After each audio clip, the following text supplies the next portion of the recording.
ہماری اگر آپ تاریخ پڑھیں آئینی اور ہماری عدلیہ کی تاریخ پاکستان کی، تو بہت سارے اتار اور چڑھاؤ آئے ہیں.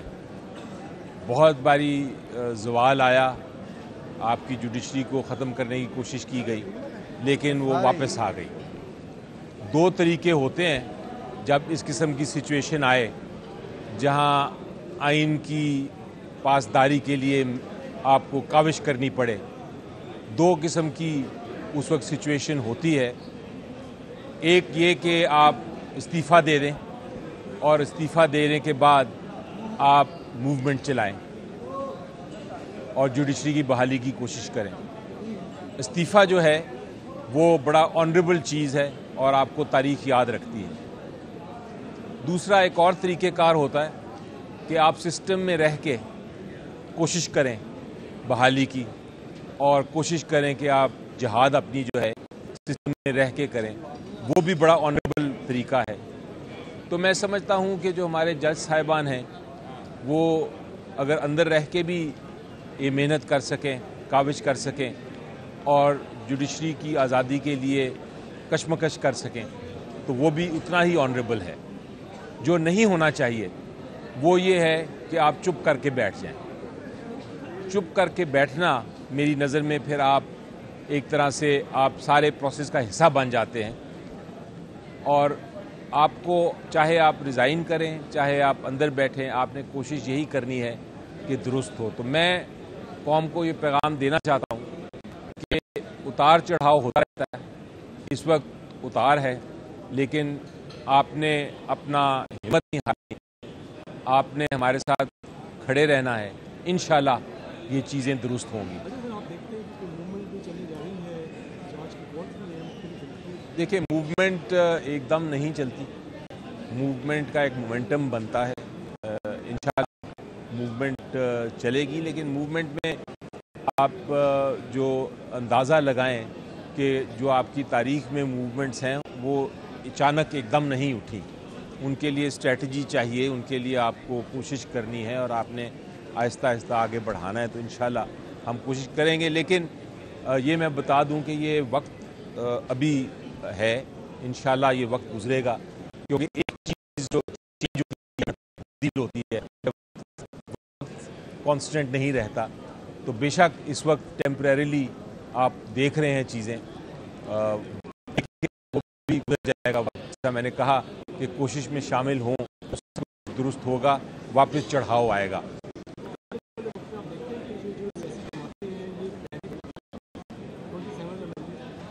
جی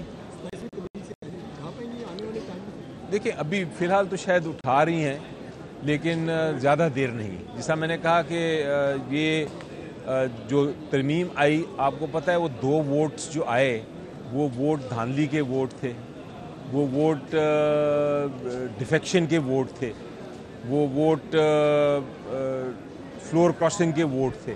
تو جب آپ کے ووٹس ہی خراب ہوں، جب آپ کے ووٹس ہی درست نہ ہوں، جب آپ کے آئینی ترمیم جس کے بیسس پہ آپ نے بنائی وہ عمارت ہی اس کی بنیادی غلط ہو، دھاندلی پہ ہو، تو پھر وہ عمارت زیادہ دیر رہ نہیں سکتی. کہا جا رہا ہے کہ آنے والے ٹائم میں 46 میں جو ہے وہ پانی پوچھیے آ سکتے ہیں، تو کیا کہیں گے؟ انشاءاللہ آئیں گے جی، انشاءاللہ کوئی شک نہیں مجھے.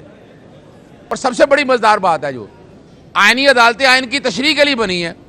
آرٹیکل 17 میں، آرٹیکل 63 میں، یعنی سیاسی جماعتوں کے مستقبل کا فیصلہ بھی آئینی عدالتیں کس حیثیت سے کریں گی.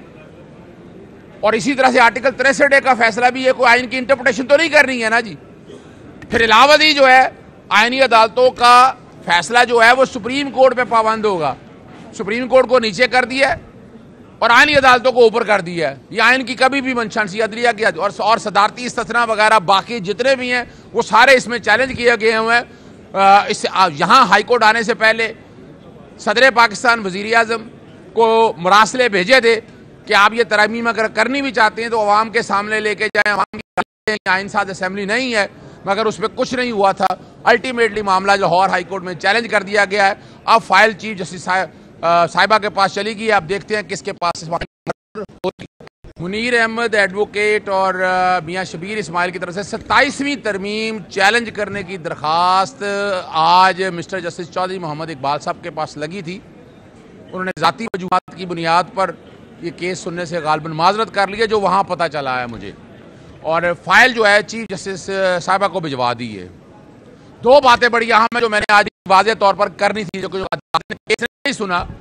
پہلی تو بات ہے کہ ہائی کورٹوں میں ابھی تک آئینی بینچ نہیں بنے.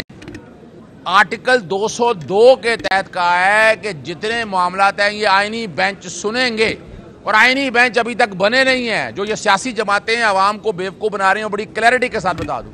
اور سب سے بڑی مزیدار بات ہے، جو آئینی عدالتیں آئین کی تشریح کے لیے بنی ہیں.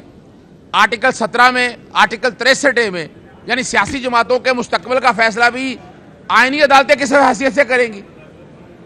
اور اسی طرح سے آرٹیکل 63 کا فیصلہ بھی یہ کوئی آئین کی انٹرپریٹیشن تو نہیں کرنی ہے نا جی. پھر علاوہ دی جو ہے آئینی عدالتوں کا فیصلہ جو ہے وہ سپریم کورٹ پہ پابند ہوگا. سپریم کورٹ کو نیچے کر دیا ہے اور آئینی عدالتوں کو اوپر کر دیا ہے. یہ آئین کی کبھی بھی منشانسی عدلیہ کی اور صدارتی استثناء وغیرہ باقی جتنے بھی ہیں وہ سارے اس میں چیلنج کیے گئے ہوئے ہیں. یہاں ہائی کورٹ آنے سے پہلے صدر پاکستان وزیر اعظم کو مراسلے بھیجے تھے کہ آپ یہ ترمیم اگر کرنی بھی چاہتے ہیں تو عوام کے سامنے لے کے جائیں. عوام کی آئین ساز اسمبلی نہیں ہے، مگر اس پہ کچھ نہیں ہوا تھا. الٹیمیٹلی معاملہ لاہور ہائی کورٹ میں چیلنج کر دیا گیا ہے. اب فائل چیف جسٹس صاحبہ کے پاس چلی گئی. اب دیکھتے ہیں کس کے پاس اس وقت ہوتی. دوسرا معاملہ،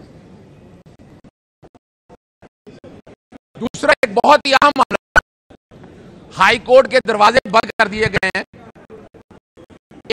سائٹ پہ نوٹیفیکیشن کیا مختلف محکموں نے، ہمارے پاس گریونس ریڈیسل کمیشن میں آ جائیں آپ. اب وہ کوئی قانون کے تحت نہیں بنا.